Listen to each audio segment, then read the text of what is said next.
If you're paying attention to AI at all, I really think you're going to find this discussion valuable. A lot of what we talk about is counter to the common narrative that people hear in the AI world. And there's a lot of things that I think people believe is where AI is going, where our discussion tries to prove that no, maybe it's actually going in a different direction. The following is a conversation with Dmitry Shapiro, the founder and CEO of Mind Studio. Now, Mind Studio is a no-code automation platform that leverages all of the various AI models to put AI more behind the scenes. So you build these automated workflows within Mind Studio that leverages tools like GPT-4o or Llama 3 or Claude Opus. And then instead of having to prompt all the time, these workflows just happen behind the scenes. Now, in this conversation with Dmitry, we are going to touch on Mind Studio and what it does a little bit, but the majority of this conversation is all about the present and future of AI, the use cases that it's great for right now, the use cases that it's going to be good at in the future, where all of this is headed. It's a really deep dive conversation on what two people that are in the trenches with AI all the time see as where this is all headed. Hang out, enjoy this conversation. I know I love talking to Dmitry, and I think you're really going to enjoy it as well. Can you break down your story a little bit and how you even got into AI and the genesis of Mind Studio? I was born in Russia. When I was 10 years old, moved to Atlanta, Georgia, and grew up there. One day, my dad took me to see this movie called War Games in like 1983 or 84. And I saw it and I was like, oh my God, I love this. I got into computers then. I was just like fascinated instantly. And, was a professional developer for a decade plus, and then started my first company in 2000 called Aconics. It was an enterprise software cybersecurity company. I built that, raised $34 million. We had over 2 million seats deployed. Did that for 5 years. That company ended up getting sold. I started another company called Veo, which was a competitor to YouTube. Raised $70 million for that. That's when we first started doing a lot of work on recommendations. This is before YouTube even had recommendations. People that like this also tend to like that. And there's sort of like a bunch of machine learning stuff. And then after that, I went to MySpace and I was CTO of MySpace Music. And there we did a lot of AI as well, obviously looking at recommendations and connecting people and things like that. Then I went to Google. And I was at Google from 2012 to 2016. The first 2.5 years, I ran product on these 3 teams that were using machine learning, and then left Google in 2016 to start this company. Kind of as soon as we saw ChatGPT come to market, my co-founder, Sean Thielen, and I, it was really clear to us these things were going to get more and more powerful. There were going to be more and more of them. We predicted OpenAI was not going to run away with everything. These things were going to go to commodity. And sort of the ability to be able to do applied AI, to be able to take like all of this raw material of intelligence and allow individuals, businesses, whoever, to mold it into the right forms to be able to get stuff done. And I tend to describe AI as sort of being this like intelligence goo that you can sort of form into anything and get it to do anything, right? But by itself, it's just goo. But it's really malleable. And so if you know how to like form it into different things, you can create amazing things with it. That's when we started building Mind Studios a year and a quarter ago. And here we are now. As someone who obviously sees all of the models, because you have a tool that's sort of model agnostic, right? Mind Studio uses any of the large language models that you want. Is there a model right now that you feel is sort of the ideal model to be using?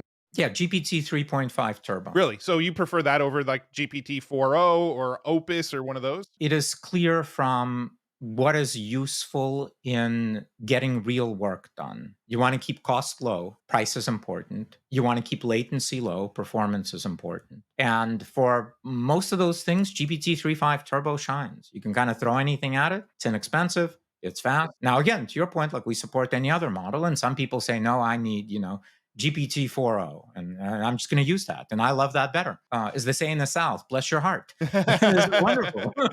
This is wonderful. You love it? Use it. We allow you to use it. You want to run your own inference, even if you don't need to run your own inference, but you just want to do it? Fantastic. Do that. What are some of the like standout cool use cases? The AIs that enterprises are creating tend to kind of fall into the following categories.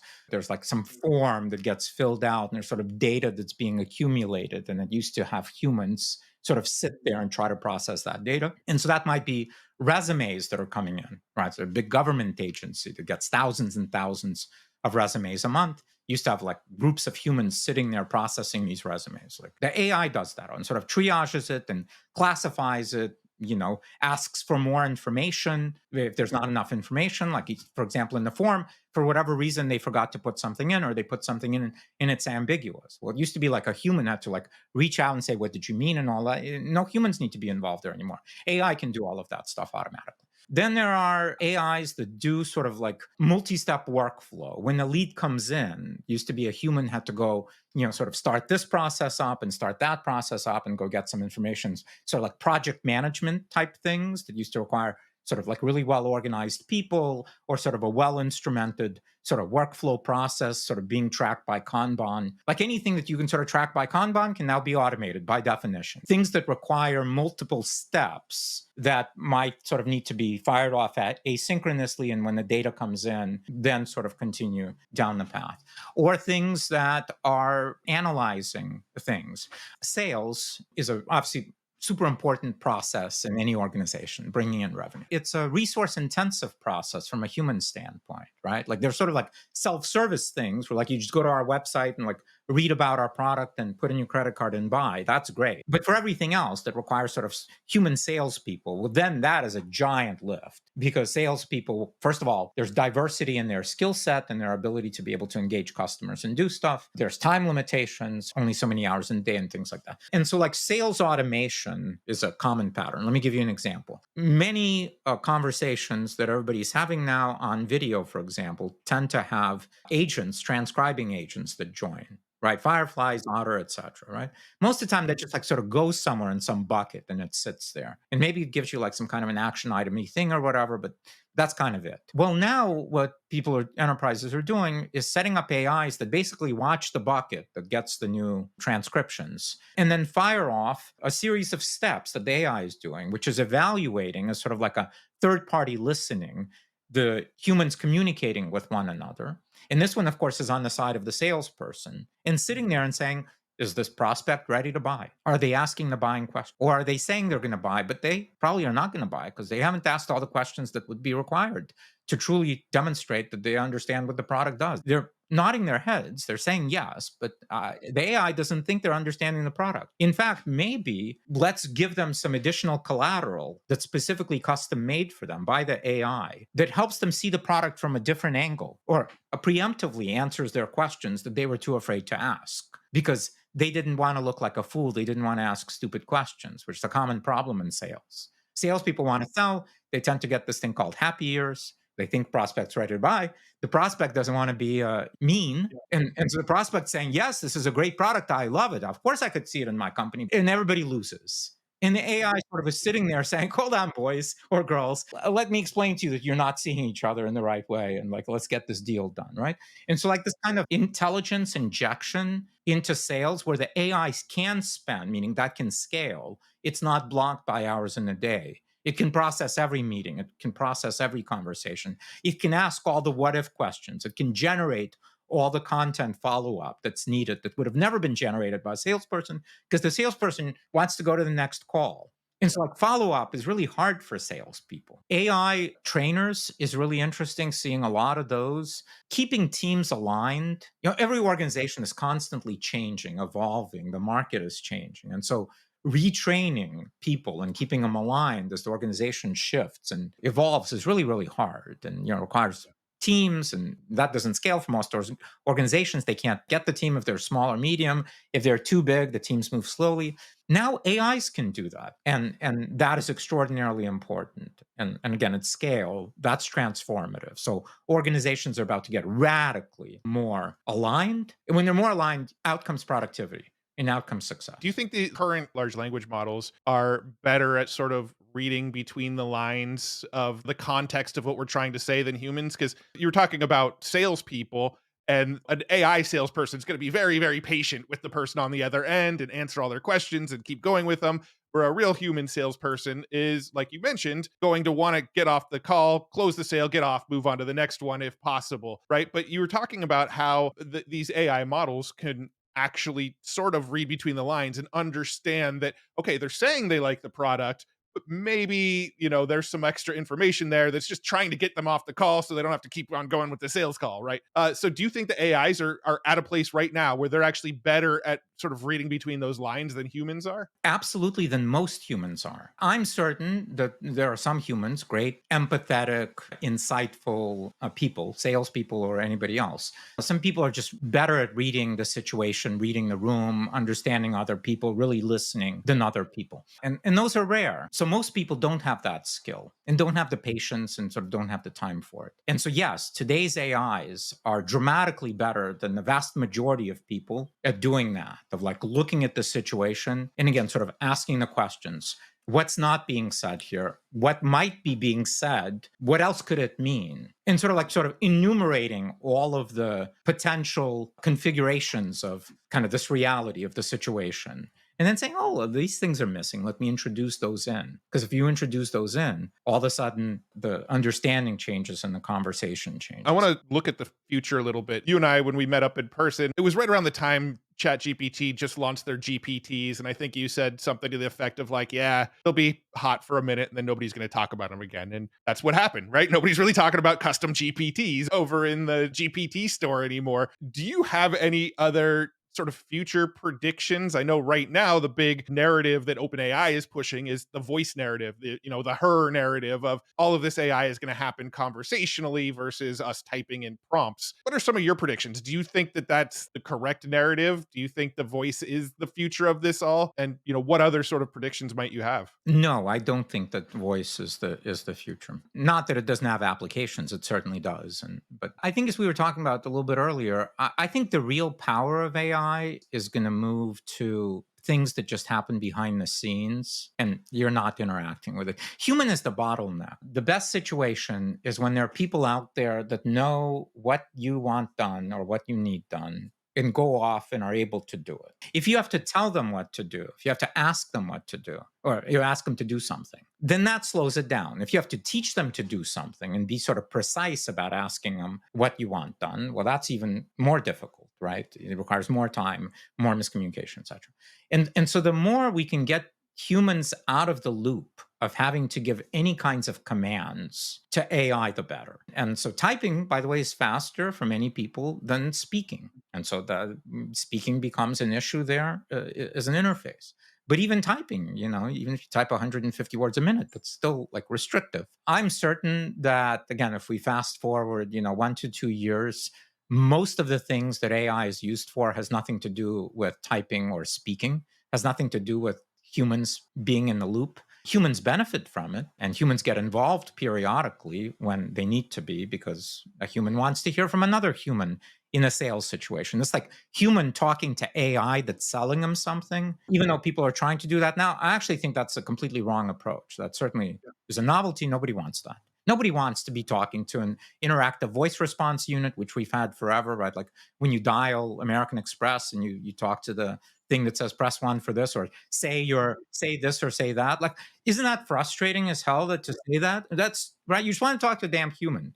You want to do that. So the more we can have humans talking to humans and AI doing sort of everything else, the better. It's better for everyone. There should be sensors everywhere. Periodically now I wear the Meta smart glasses. You can ask it to see things and hear things and query things and all that. And so we'll have the ability to, when we need to speak to information technology, we can say it, we can type it, it understands us. That's great. But again, the real productivity gains, the real innovations, the real things that can scale are all things that require human to get out of the way so they can sort of work at inference and line speed and just get stuff done. I have the Meta Ray-Bans as well. This might just be more of a me issue. It might not be a common thing, but honestly, I feel awkward as hell talking to my sunglasses, right? Like when I'm out in public and I have like a question, I'd much rather pull out my phone and like either Google it or ask ChatGPT than press a button and be out in public talking to my sunglasses. It just feels weird to me. It might be a generational thing, right? Like the next generation of people coming up, they may not have that same sort of insecurity around it. But for me, I just feel weird. I totally agree. The real value is that there are now sensors that we are wearing that can see the world through lenses and can hear the world. And again, the more a human gets out of the way and the more things sort of happen autonomously, where the human might be sort of prompted with like, oh, I've got some context for you here of like the situation that you're in that you should know about. And maybe that comes through audio, or maybe you look at your phone and whatever, where the AI is sort of listening in the background and paying attention in the background. And again, it's sort of this third party that's really sort of present in understanding it, and not, oh, hey, Meta, do this or that. Like that, that can't be the right interface. Right. It feels like it's going in the direction of it's going to be a little bit more predictive and sort of know what you want from it. Like for example, if you've got these sunglasses on, it knows that maybe you want some extra information of what's going on in the world around you, or maybe you want to know if somebody's coming up behind you. It can like let you know in your ear, hey, there's somebody walking up behind you, or things like that, where it's more predictive and it's giving you solutions without you having to necessarily prompt it. It's just kind of knowing the environment and trying to be helpful in the moments where it feels it can be helpful. Yeah, I'll give you a killer app for most people. Most people are really terrible with names. And so if somebody's coming at you, if the AI says that's Matt, that's a killer app. Yeah, especially if it's in glasses with like a heads up display or something too. Like, hey, like it's got a name tag above the person or something, Yeah. you know? Right. Yeah. To your point, different people have different needs. And today, Meta does not understand the difference between our needs. It does sort of the same thing. That's wrong. It's not very valuable. That's generic. But as soon as you can, for example, like using Mind Studio, create a custom agent for yourself versus a custom agent for others, what does it do? Well, now it becomes a platform. And again, now with predictive things, whatever it is that you want it to make you smarter at in real time, it can do. And that becomes powerful. Right now, the one of the hottest topics sort of in the AI world is the safety, security, alignment stuff. I would love to get a little bit of your thoughts on that discussion. Obviously over at OpenAI, they just sort of disbanded their alignment team, and then Sam Altman went and created a sort of new safety board where he is the head of that safety board. But then you have Jan LeCun out there saying, yeah, but we're not even close to being where we need to worry about this stuff yet. So why is everybody freaking out? There's like all of these different narratives going on around the safety and alignment issue. And so I'm just curious your just sort of overall general thoughts on it. I agree with Jan LeCun that this, while again, theoretically it makes sense that alignment and safety is a thing. I think sort of this generic alignment of large language models doesn't make sense, because alignment is different for different use cases and different parties that are using AI. But it's an unsolvable problem to create something that's aligned for everyone. It doesn't make sense. Can you put constraints on it of like, don't teach people how to create a bomb? Sure. But again, we've been doing that kind of stuff forever. There's nothing sort of special about that. I'm not sure that Sam is wrong in sort of disbanding that team. The right place to do alignment is at the level of like, what is it that you're using it for? If you're an enterprise and you're using this thing to help your salespeople be more productive, more effective, more whatever, that's the place where you sort of fine tune this alignment, where you give it more nuanced instructions on how to behave, what to do, what not to do, etc. And again, that might be different than some other part of the process that you're doing. When I think of like alignment in this sort of general sense, when it's just sort of generally being used, I almost think of it in the sense of like the paperclip maximizer scenario, right? Where you basically tell an AI to go make paperclips at whatever cost, and then it starts eating up the human resources and deciding that like it does whatever it has to do to make more paper clips, even at the expense of humans. And from that perspective, I totally agree with Jan LeCun, because I don't think large language models are going to get to a point where that's an issue. I don't know enough about the sort of algorithms and the math and all the stuff underneath it to talk super intelligently about it, but from my understanding, a lot of these large language models are basically predictors of the next word, right? They're basically data and statistics and predicting the next best word in the statement based on the prompt that it was given. And that technology, I have a hard time seeing it get to AGI and getting to like this paperclip maximizer scenario, because it doesn't totally understand what it's doing. It doesn't understand the logic behind what it's doing. It just understands its training. And that's sort of how I see it from my view of where we're currently at in large language models. But again, I'm not an engineer, I'm not a scientist. Yeah, look, I actually think that you don't need to be an engineer or a scientist in this case. So again, let's maybe play around with this for a second. So let's say that you took a large language model and somehow connected it to some factory that produces paper clips and has the ability to source more materials to produce paper clips. And this thing did its token completion, and and said, oh, what I need to do is order a bunch more raw materials and, sort of arbitrage the cost and whatever. It could come up with this kind of a scenario. Like it can do that now. You can say, give me a plan to do it. And this might be like one of the plans. It's like, let's deplete the world of all precious metals, make paper clips out of them. And then, theoretically, if it was connected to a factory, it could go ahead and run the machines and do it. But like, so what? Who would do that? And what does that mean? You could do that now. I don't need a large language model to do that. Like if I wanted to sort of do that, I can write a simple Python script that does that too. Yeah, but even in the scenario that you're mentioning, somebody could go and unplug this machine still.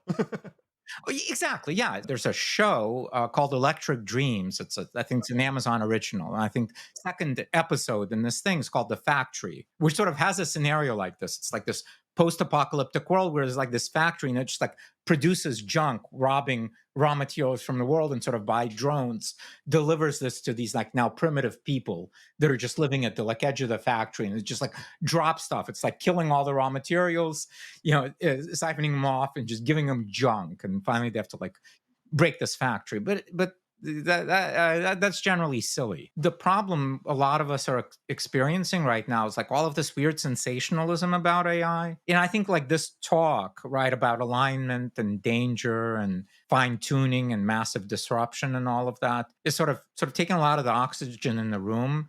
Where if you sort of got rid of that and looked at just like practical uses, it's freaking amazing. It's insane what you can do now in, again, automating things and making all of us better and smarter. Incredible. Don't need to wait for GPT 5.6 at all. You can do that now. You just need to put a little effort into telling the damn thing what you want it to do. How do you describe Mind Studio? A Mind Studio is a platform that can be used by any kind of organization to transform itself and modernize its processes, to automate a bunch of things that used to be done manually and automate them completely, sort of freeing up people to do other things, making it much more efficient, higher quality, etc. Create custom new business applications for humans to use, sort of replace a bunch of old off-the-shelf SaaS products that were all sort of cobbled together. The average enterprise has over 130 some odd SaaS products that it uses. And so you can sort of replace those. You need fewer products to do a lot less, but do exactly what you need it to do. It's a no-code platform, so just people in any organization can quickly learn to use it and transform their operation. It can also be used by individuals. We have workflows. Thousands and thousands of individuals use Mind Studio to automate their own workflow. Thanks once again to Dmitry for doing this interview with me. I had an absolute blast having that conversation with him. I hope you enjoyed it. If you want to hear more conversations like that, make sure you check out the Next Wave podcast. That's the platform where I tend to do a lot of long form deep dive interviews along with my co-host Nathan Lands. And if you want to learn more about Dmitry and Mind Studio and what it's capable of, I will link up Mind Studio in the description, so make sure you check it out. It is a really cool platform. I've used it myself. I've demoed it in past videos. I plan on making more videos about it in the future. It is a really, really cool tool that I am happy to talk about because it's super helpful. Thank you once again to Dmitry. Thank you so much for tuning into this video. I really, really appreciate you. I hope you enjoyed it, and I will see you in the next one.